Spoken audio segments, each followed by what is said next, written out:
बाड़ी का वज्र चला दिया। परीक्षित पर 2 बार हमला हुआ और दोनों बार हमला करने वाले ब्राह्मण हैं।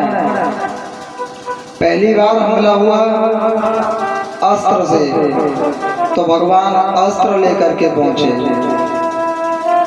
और दोबारा हमला हुआ बाड़ी का वज्र चलाया तो भगवान शास्त्र लेकर के आ गए। सोनक जी पूछ रहे हैं, बोले कौन से भगवान आए? बोले तत्रा भवत भगवान व्यासपुत्र।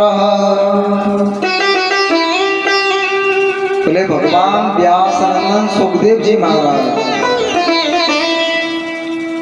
और वो कैसे हैं?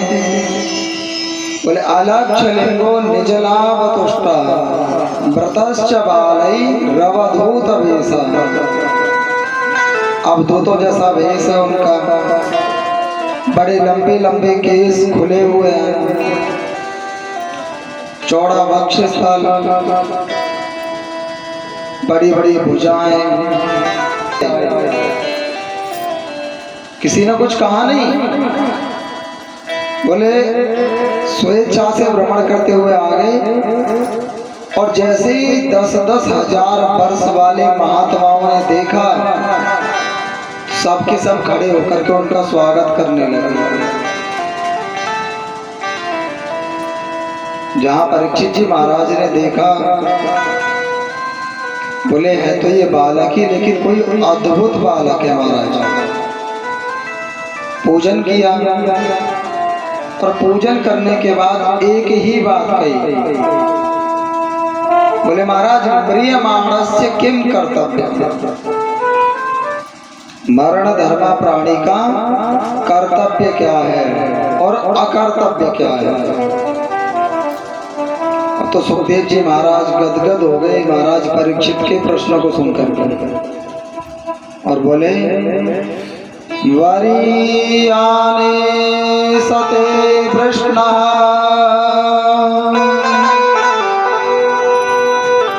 ततो लोकहृतं नृपा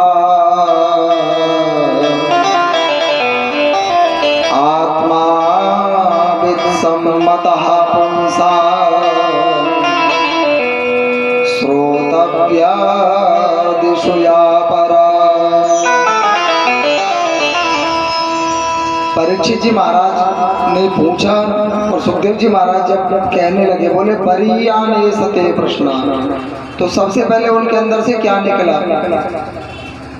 बोले ब्रह्म का ही बीजाक्षर उनके अंदर से निकला, बकार। जो चीज हम खाएंगे डकार भी उसी की आती है।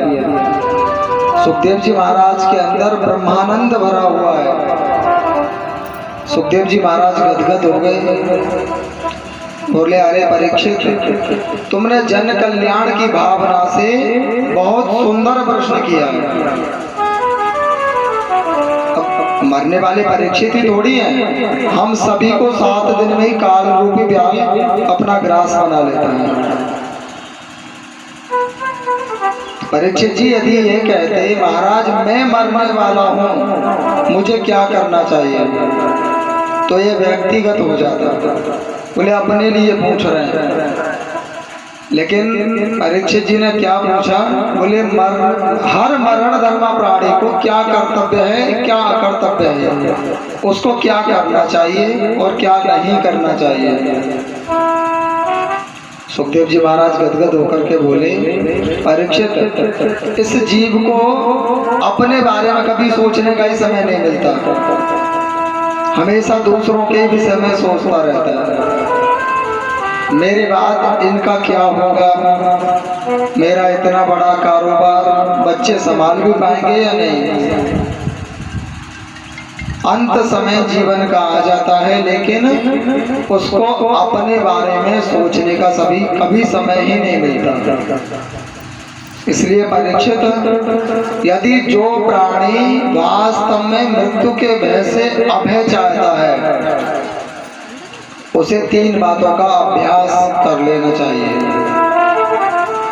3 बातें कौन कौन सी बताई?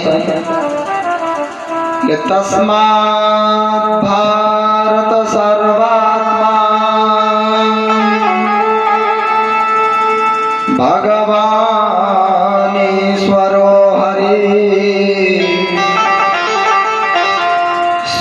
श्रोतव्यः कीर्तितव्यश्च स्मर्तव्यश्चेच्छता भयम्। जो प्राणी मृत्यु के भय से अभय चाहता है उसे माधव की शरण में आ जाना चाहिए। माधव की शरण में आने के लिए क्या करना है? बोले सबसे पहले बात बताई, श्रोतव्य, उनकी महिमा को खूब सुनो।